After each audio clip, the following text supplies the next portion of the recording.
This is the Authority Company Podcast, conversations with leaders that are building the future.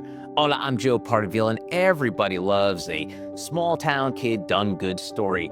And my guest today has one of those. Marianne Cloyd grew up in a tiny town in Texas, but went on to have a remarkable career in accounting and consulting, mainly with PwC. And she's here to talk about that journey and what inspired her to write the book, The Audacity to Wonder. Marianne, welcome to the podcast. How are you? Joe, I am very well, thank you. I appreciate you making the time to do this, inviting me on your show. Oh, well, it's my pleasure. And let me tell you, one of the things I love about your book is the title, because the word wonder.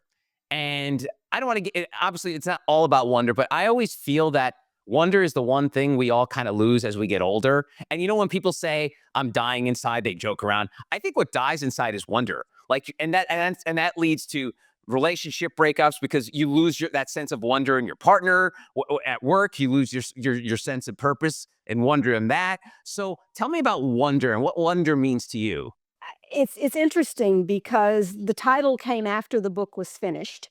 So it wasn't going into it saying this is what it's going to be, but having gone through that whole process of writing the book and trying to capture how I got here and why I got here. And working with some of the fabulous people with my publisher, we were just brainstorming one day about what a title should be. And that's how we came up with it. And that's how it was just talking through and realizing wonder. That's what it is. I've just never lost that sense of, being awestruck by being awestruck by the world. That's so cool. And so I'm speaking to you from your lovely Manhattan apartment, but you grew up in Mart, Texas, if I got the pronunciation correct.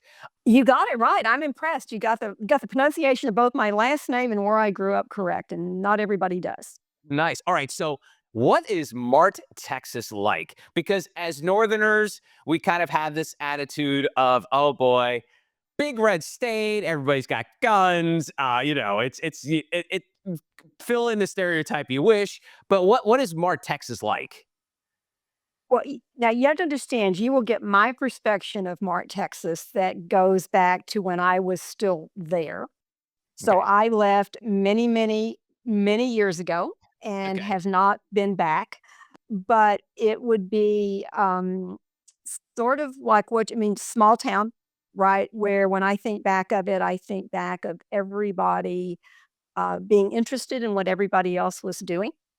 So to your point, one of the things I love about Manhattan is there's a certain sense of anonymity to living in the city where you can actually be connected with people, but still be anonymous. I went to, and it'd be interesting because I don't know how big Mart High School is now, but when I was there, my graduating class, I think, was 47 people. The not I can't say 100%, but probably the substantial majority of the people I graduated with, we went to school together for 12 years, right? So the same people that were in my first grade class were probably in my graduating class. I don't know. I've actually not kept up with anybody that's in, and I'm not a Facebook person. So, I don't know. But I would guess the majority probably still live very close to where they are. Very much a football school. So when I was there, I believe while I was either in high school or junior high, that we won the state football championship in our division, which in Texas is a really big deal. Um, and it was just, I, in many respects, felt like I was always a minority there because it is that part of Texas, even at that time. Now, you have to remember at one point, Texas, Lyndon Johnson was from Texas, right? So, and that was in my lifetime, but it's very much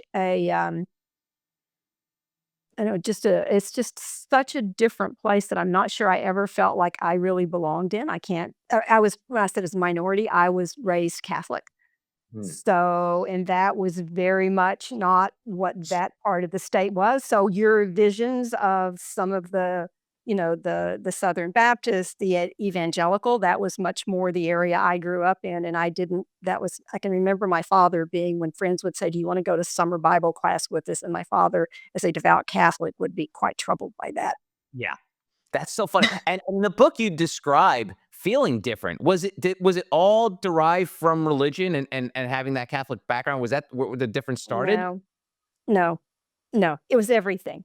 It was everything. I was raised by grandparents, so my mother left. I never knew my mom, really. She left when I was an infant. I don't know why. She died when I was still very young. Nobody talked about it. So not only was I of a different religion, I was being raised by grandparents. And and now I can look and they were wonderful people, and I can look back and see, I mean, what a labor of love, right? I mean, to take on a child. I mean, I don't have children, but to take on a child when you're in your late 50s and essentially raise that child until it's only as you get older that you're thinking, wow, where did that energy come from? But as a kid, you just don't want to be different. Right? You just don't wanna be that person who doesn't have parents of the same age that everybody else is. It's like, well, and I think that's probably still true today, right? When you look at social media and everything. Yeah, and it's interesting because, your book may fall under the business book category, but I get the feeling that this is not a very businessy book. No. You talk a lot about your life and you're very open about it. So I mean, you even talk about marriages, but I want to know, you mentioned this idea of like not belonging. At what point in your life did you feel that, oh, I found my place? Ultimately, it came in stages. So when I moved from Waco to Dallas, it was like, "Oh, wow, this is better," right? I mean, this is different. I'm better in a big city. And it changed jobs along the way. When I moved from Texas to California, for me, that was, again, no criticism of, it's just a fresh breath of fresh air for me because I felt so much comfortable. And even the firm that I was with, when suddenly I can walk down the hall and I see that, wow, there's, different people here. And there was a group within the firm that was a Japanese business group. So I could walk down the hall and hear people speaking Japanese. It's like, oh, this is really a great thing. As the firm grew and changed, I mean, I think I fit in more and more, and then ultimately, there's never been a place better for me than Manhattan. That was like when it's and I had friends that when I left, it's not the place in California, but when I left California, I would talk about how wonderful Manhattan was for me, and it was just easy, and that is like the most comfortable I have ever been anywhere in my life is here in this big city. That's awesome. That's great. That's great to hear. And now let's get into the businessy side, the career side. I mean, you came Sure. up in a very male dominated industry. So take us back to those early days and what was like when, you hear these stories now. Luckily, they're few and far between, but back then it was pretty commonplace for there to be 9 men and 1 woman, or 9 white men and one person of color. So what was it like back then? Well, like what was your job early on? What were you doing? So from the time so I and when I graduated from Baylor, studied accounting, and from my spent virtually my entire career, first career within the accounting profession, or I'd call it the consulting profession because, it certainly has changed and ending up with a fabulous firm like PwC. I mean, the firm does a lot of different things, and I had the privilege of doing a lot of different things. But to your point, Joe, I can remember so I retired from PwC in 2015. I can remember within a very, very few years of my retiring still being the only woman in the room, Wow. right? And I worked and that's not I mean, again, I am very proud of that firm and what they did, but I spent most of my career that way. I never thought about it so much, right? I mean, to me, I was just much more focused on doing what I need to do. In retrospect, for better or for worse, I realized that I must have had some pretty good instincts and did things not because it was a conscious thought. And I'll give you a great example, if I may. There was once when I was running a business unit, and we had an incredibly talented young African American man, Black man, resign. And he was a star performer. And I remember was surprised he left. He was somebody that was on a great career path.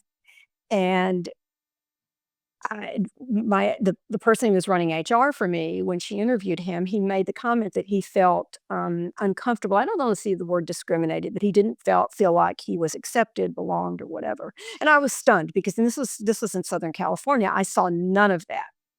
And so we had just hired a young woman in recruiting who also happened to be Black, and I invited her into my office, and I said, "You're new here. I need you to share with me if there's something going on that I'm not seeing," because I realized that sometimes you see what you wanna see.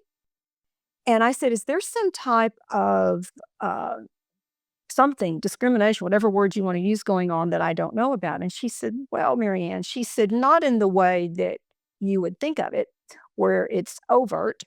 But she said, "In subtle ways, sure."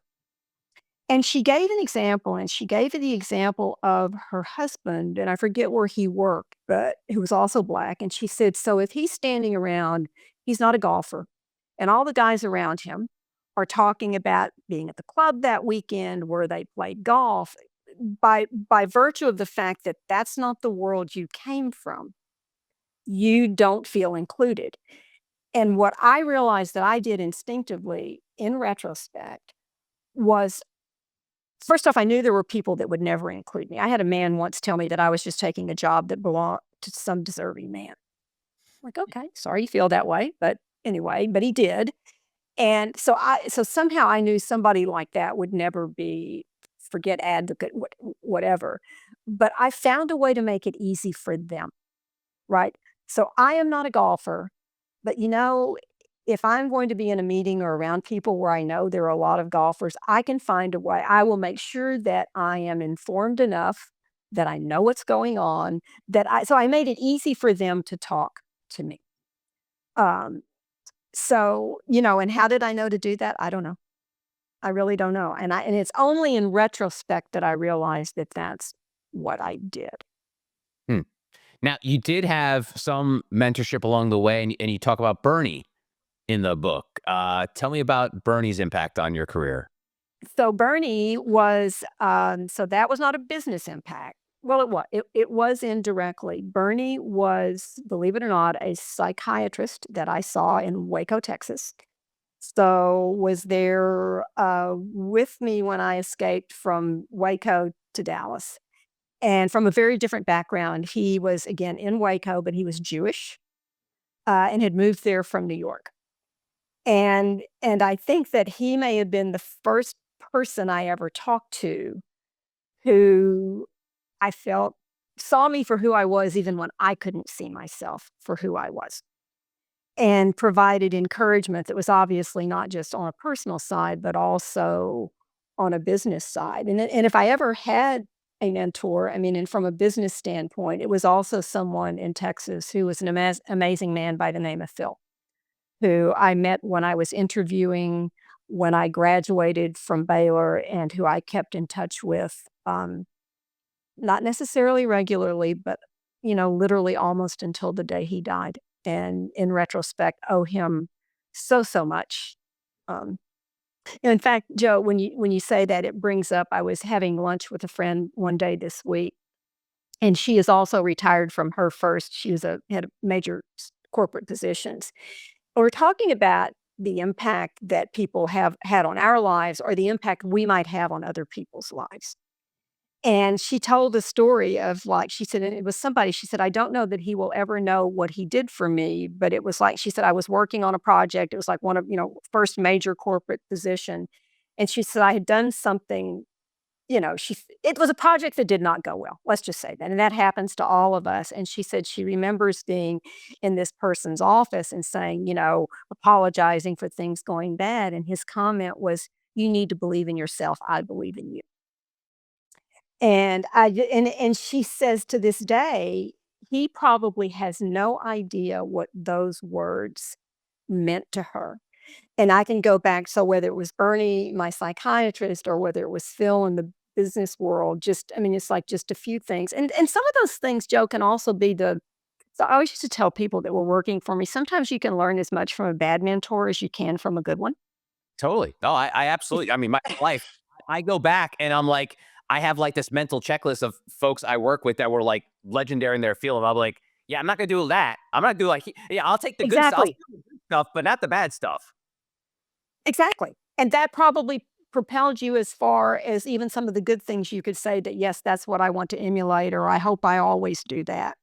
Yeah, yeah. And I'm curious now that this shoe's on the other foot, pardon the phrase, but that like as your role as a mentor to other people, has it been intentional or unintentional? Because I know this idea of mentorship has kind of exploded over the last decade or so. And the idea that a mentorship is really not just a one-way street, it's a two-way street, like what the mentor could learn from the mentee and all that other stuff as well. But what's been your tack, or because it sounds like, without putting words in your mouth, you were not very self-aware as a younger person, but you seem to be more self-aware now. So how does that help you as a mentor? Sometimes. So sometimes. So you're exactly right. So whether you remember or I don't, the word mentor did not always was not always common vernacular in the business world, right? So that's where I mean, in somehow that came up, and I care about people, right? So I care about people. I care about connecting. There is something hardwired in me, so going back to all the positive things that came out of that growing up in Texas with this odd background, just hardwired to want to do the right thing. Right. And so whether that means you always do the right thing, but to do the right thing. And also I came up in a profession where it is all about grooming the generations below you. Right? Whatever firm, as broad as the firm is, it is a client service business. And it is a business where, there's lots of people that are involved in serving a client. And to me, in any role I ever had at PwC, the best thing I could do is make sure that other people were being groomed to take care of clients in the best possible way. So is that mentorship? Probably, right?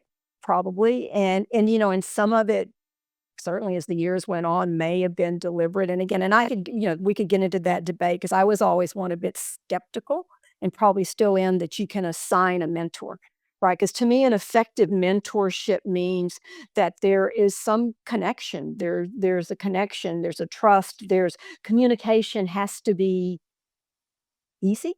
Is that a good way to describe it? I mean, it just needs to be, and there needs to be that comfort level. So, one of the things that has surprised me, to your point, or so indirectly answering your question, is since this book has been released, I have been stunned by the number of former colleagues that have reached out to me to say, "I saw that you have done this book.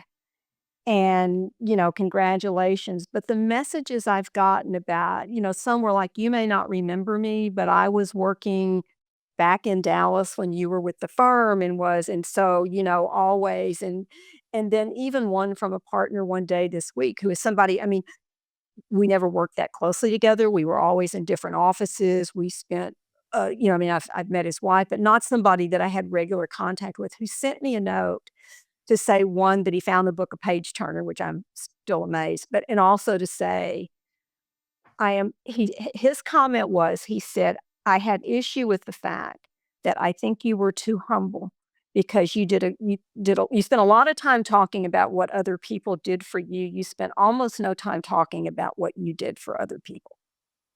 And he said, "I personally saw the impact you had on men, women, and others." And that's hard for me to say even to you, Joe, because that's not and I was stunned by what he said, Wow, and that's great. It's so awesome. touched. There's no other word to say it. It's just touched. I can't come up with a better word. I'm sure there is one. You think that somebody who's written a book could come up with a better word? I can't. No, I like touch. It's funny you talk about mentorships, and this may sound odd in context, but I almost believe like a mentorship is almost like a romantic partner because remember the old Sex in the City line, "He's just not that into you." Yeah. that's Oh, the yeah. reason work relationships don't work. One person is just not that, or I'm saying in the early goings, it's just not into the other person. So in mentorship, if either person is not into each other, I mean, that's where it starts, right? I mean, obviously the mentor has the more experience, has stuff to share, but if that mentor doesn't have a connection with this person, maybe sees themselves in that younger mentee, I think that's where what happens. So I think the idea of actively searching out mentors is a good idea, but you've got to search out mentors that, in a way, you connect on more than just the higher and lower status. I agree with you completely.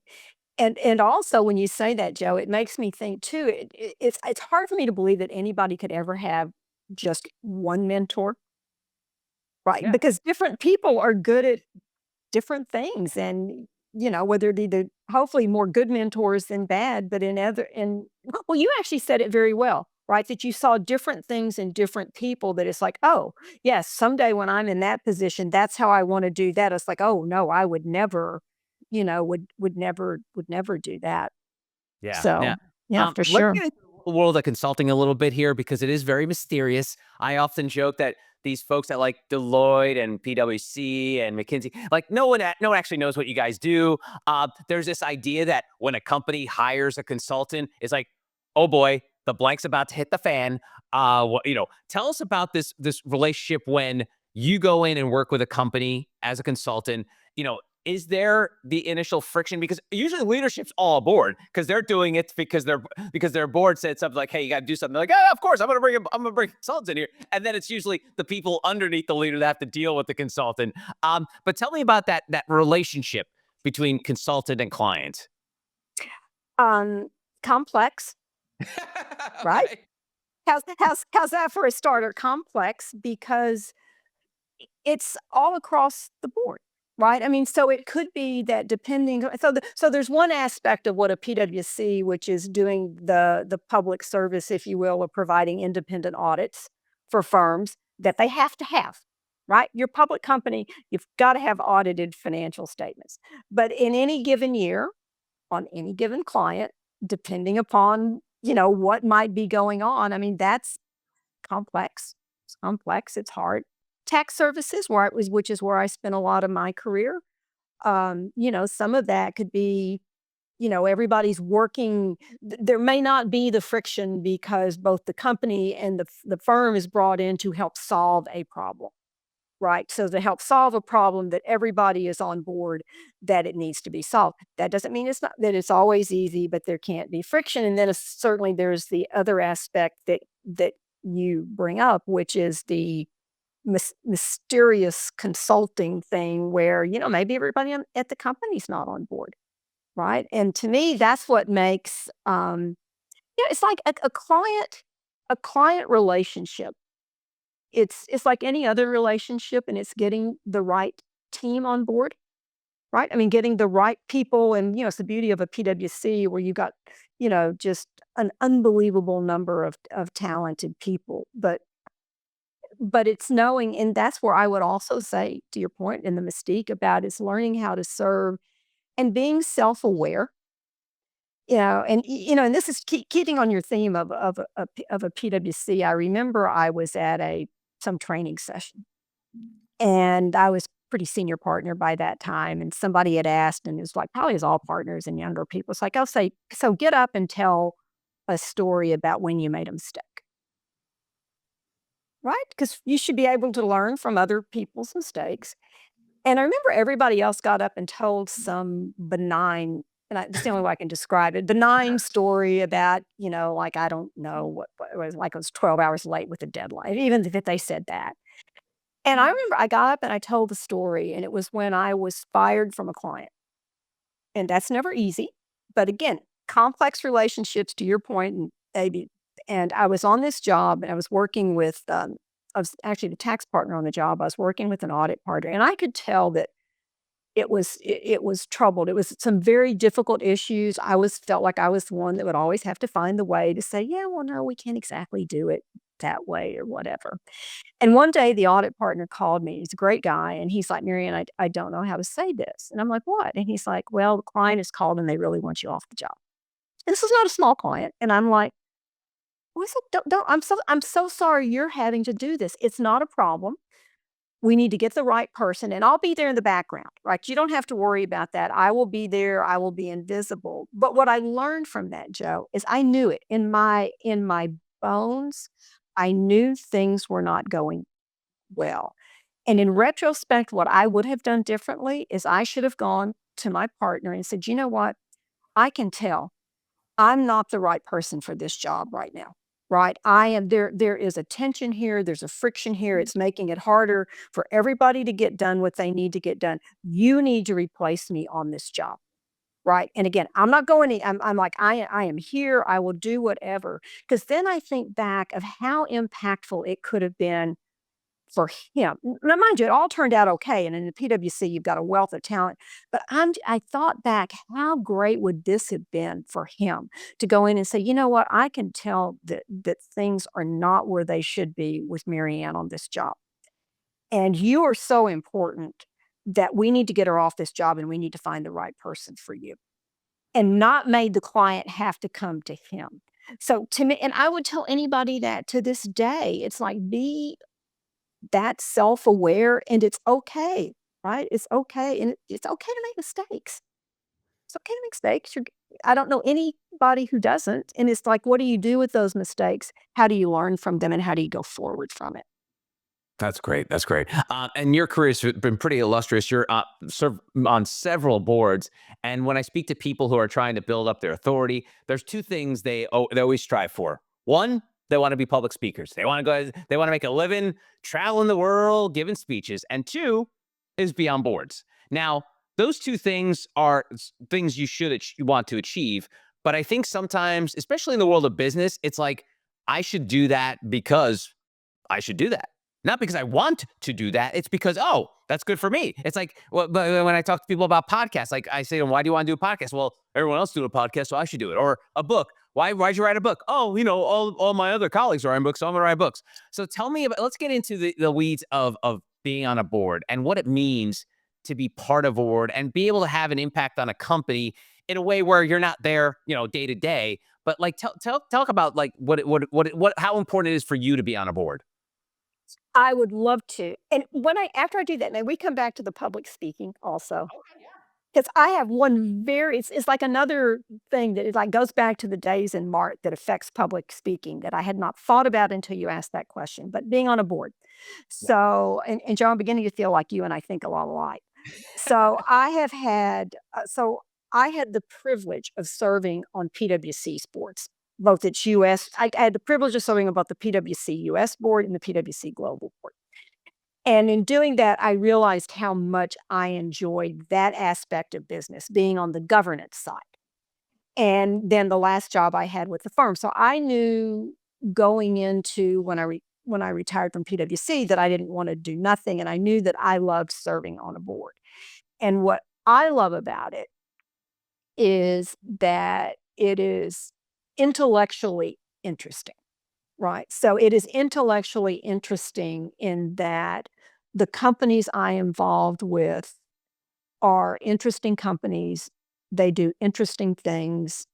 I believe, because that's important to me about a board that I want to be on, is that it does good things in the world. And I believe that all the boards I'm on do that. It keeps me engaged. I like to think that it keeps me relevant.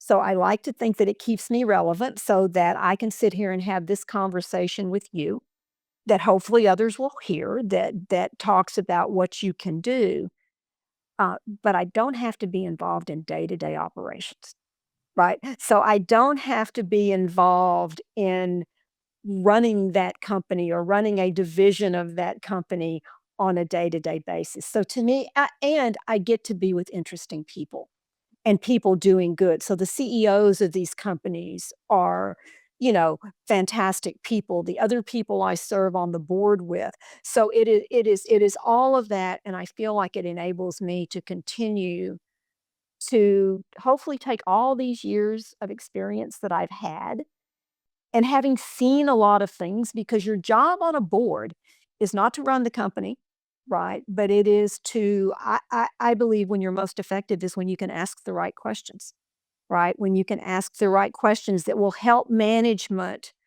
see and to see things in maybe a little bit different way, or and to draw on again, hopefully this, these things that you've learned from being in the world for many years. And a lot of time, and it's so funny when you say it though, because I have a lot of people that will say, Marion, I think I want to be on a board. And when they ask, how do you get on the board? In all honesty, Joe, the stars have to align, right? So there has to be a board opening. Somebody has to know you're interested. You have to have the right fit. I mean, there's like a whole, you can't just say, oh, yes, I want to be on that board and go send in your application. But sometimes I've had people, I think you almost said, to be like, well, just somebody told me that's what I needed to do. And to me, if you can't tell me why you want to be on a board, then that to me isn't the greatest. You would not be on the top of my list of, okay, yeah, this is who I want sitting in the seat next to me. Oh, that's great. That is such a I'm so glad you share that because I do feel like people have that stance of like, I gotta do it because. So I'm glad I'm not just seeing it from the outside. You're literally you're I've in the seen desert it. and you see it. No, it's like one, and again, I'll say it again. I mean, I'm so proud of my heritage with PwC. I think it is such a phenomenal firm. Anybody, if they call and ask me to do something today for that firm, I'd do it in a heartbeat. And I got a call from, this is a few years ago, from a partner saying, Marion, would you mind? He's like, there's a partner I work with. She's going to be retiring soon. She thinks she wants to be on a board. Would you meet with her? And I'm like, of course I would. So we met for lunch. It was here in Manhattan. And I remember and I asked this question about why do you want to be on a board? And she's like, well, I don't know that I do, but everybody's telling me this is what I need to do. They're telling me that this is my with my background, this, what, number one, why am I retiring now? And why, and my comment is, it sounds to me like they're projecting their own issues onto you, right? So it's like you don't know anybody those explanations, and it's okay if you want to do nothing. But but so to your point, yeah, there's a lot of that. Wow, that's great. All right, so you mentioned you want to dig into public speaking a little bit. That's one of the things that goes hand in hand with boards. I mean, I think it's kind of starts like there's like this. Pat Riley called this innocent climb. Like you'll start with, oh, okay, I want to write a book. Then maybe we'll do some weekly blogs. I'll do a podcast, and then okay, I think my next thing is public speaking. That's I could do that, right? Everyone else is doing it. So tell me about what your take is on public speaking. Well, my take on public speaking, and again, it takes me back to being serving on some, I don't know, focus group, something way, way, way, way, way back then. And I was already a partner, and somebody was asking about, what is it for universities? It was like, what was the most valuable, focused on the accounting industry, consulting industry, what was the most valuable course you had at university? And they're going around the room, and I gave them my answer, and I can tell they're looking at me like this lady is crazy and she doesn't understand what we're trying to do. But I thought a minute and I said, actually, the most meaningful course I ever had was actually speech that I took at Mart High School. Wow. And they looked at me and I'm like, no. I said, because, and actually, it was before I even took the class, there was a teacher there. Her name was Mrs. Davis. I still remember. And when I was in junior, I somehow, and again, small school, so maybe I shouldn't be surprised. And she came to me and she's like, Marian, I think you would be good at speaking. And I want you to start entering into some of these competitions. And one of them was, I started out doing what they called informative speaking. It went on to persuasive speaking, where literally the way it was like statewide competitions, regional. You would go in. The only thing you could take with you were magazines or whatever. Remember the days of magazines. And you would draw 5 topics. From one of those 5 topics, you would pick one you wanted to present on. You had 1 hour to prepare, and then you had to stand up and give a 5-minute speech to the judges. And I did that before I ever took her speech class. So as this younger than her students person, I would go in and have to practice in front of her class. But what that did for me is I have always been comfortable in front of a group. I don't know, and I attribute it to that because at an early age, I was just like, "Okay, go in, prepare, and just get up and do it," and that served me well in my career. It served me, I mean, today, if you told me I had to get up in front of 500 people or 1,000 people and give a speech, assuming I knew something about it, and I wouldn't do it if I didn't, I am blessed with not having those terrors, but which a lot of people do. And I attribute it back to this kind of training. So, That's great. but that's not so when people say, "I wanna do public speaking," how many, Joe, do you think know what they're actually asking to do? Yeah, or what they're gonna talk about. Like, yeah, okay, what's your message? Just because, there's this thing in society, and I think it's more American culture where rich and wealth equals intelligence, and I don't necessarily think that's the case. I sometimes think rich and wealth with obviously family, nepotism, but two, luck. As we all know in Oh, totally. entrepreneurship, the failure rate is astronomical. So those people that succeed, sure, skilled, bright, whatever, it required a piece of luck. My favorite story and the anecdote I always use, Marianne, is Howard Schultz, the founder of Starbucks. Amazing story. Literally changed the way we consume coffee. As a Totally. kid growing up, Marianne, we drank Senka, and then when we went out to dinner, we had a cup of coffee at dessert. Now, kids out of the womb are drinking cups of Starbucks, right? So when he goes to run for president, people are like, man, meh, okay, no interest. Because he made a great CEO, entrepreneur, founder, but he didn't inspire people as a presidential candidate. It's just then again, goes back to my point. Just because you're rich, successful, wealthy, 1% of the 1% does not mean that you are intelligent in some other shape or form. I agree completely. I mean, and I would never name names, but it was, and I'm not him at all, but I remember a client way, way, way back when that, sort of this different, because again, I get you, I mean, to your point, created, and I remember when it started, it's like, who's going to pay for it, right? But was one of those, as we used to laugh, it's like, okay, this is one that in the dictionary, there needs to be the picture of better lucky than smart. Yeah. Right? Being in the right place at the right time. I mean, obviously knowing how to capitalize on it, but not with yes, so I agree with you completely. And I'd say the same thing is true even beyond is true in the arts world. It's true in the entertainment world.